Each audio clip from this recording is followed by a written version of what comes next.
And now for some closing thoughts on America First. 1945 is a bright line in world history. The century before it was grim. World War II, World War I, the Boer War, the Balkan Wars, the Russo-Japanese War, the Sino-Russian War, the Spanish-American War, the Franco-Prussian War, and those are just the major conflicts.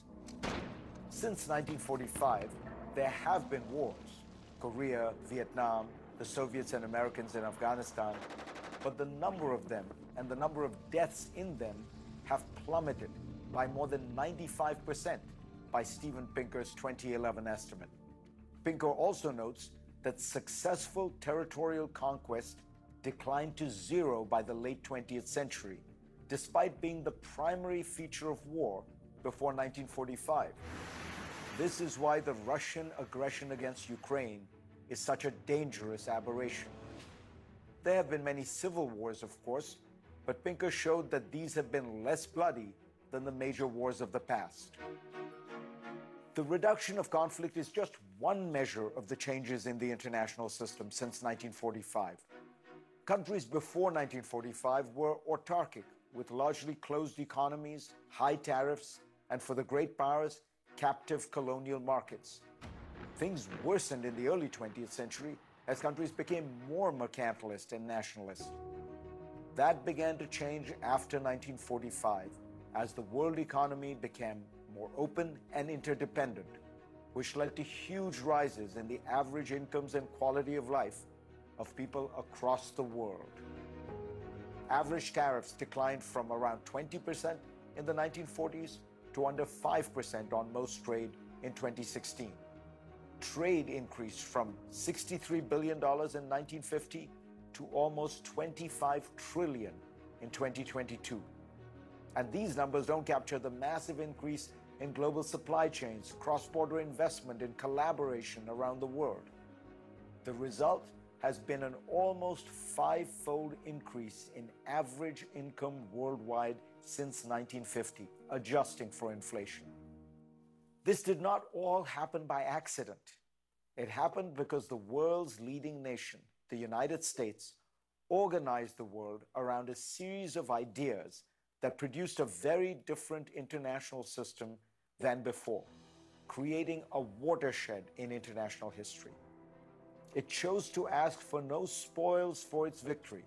Instead, it financed the rebuilding of the defeated powers, Germany, Italy, and Japan. It poured money into poor countries, helping them to eradicate many severe problems of health and nutrition. Through the Bretton Woods institutions, it created a structure of international trade and collaboration that birthed the open world economy.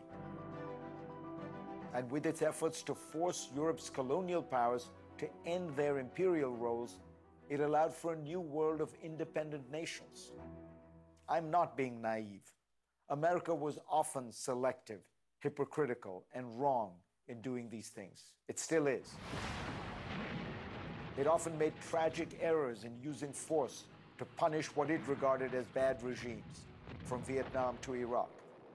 But compared to past great powers, the United States' behavior and the world that it made stand in bright, shining light.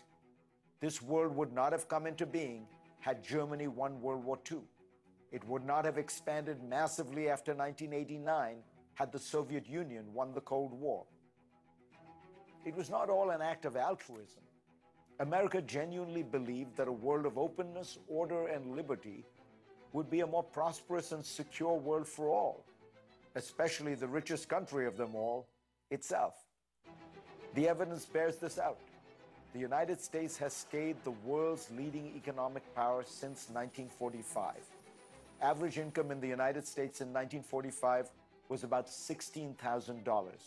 Today, it is about $58,000, both numbers adjusted for inflation. Indeed, today, America dominates the world of technology and economics on a scale that is unprecedented. In 2008, the Eurozone economy and the American economy were about the same size. Today, America is almost twice the size of the Eurozone. And yet, many Americans want to turn inward. It's understandable. We take the world that we built and in which we have thrived for granted. We've tired of the burdens of leadership. We listen to those who say that foreigners are ripping us off, that we could squeeze them and get a better deal, and that we should walk away and let them sort out their own mess. We are seduced once again by the siren call of America first. But once we walk away, the world we built will crumble. It is not naturally occurring and will not survive an American abandonment. No other power can fill our role. It is the labor of many generations that have built up these institutions and order. It would be the work of a few years to let it all erode and collapse.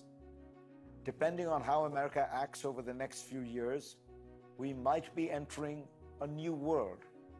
Actually, one that is old and familiar, one marked by narrow nationalism, protectionism, insecurity, and constant mass-scale violence and war.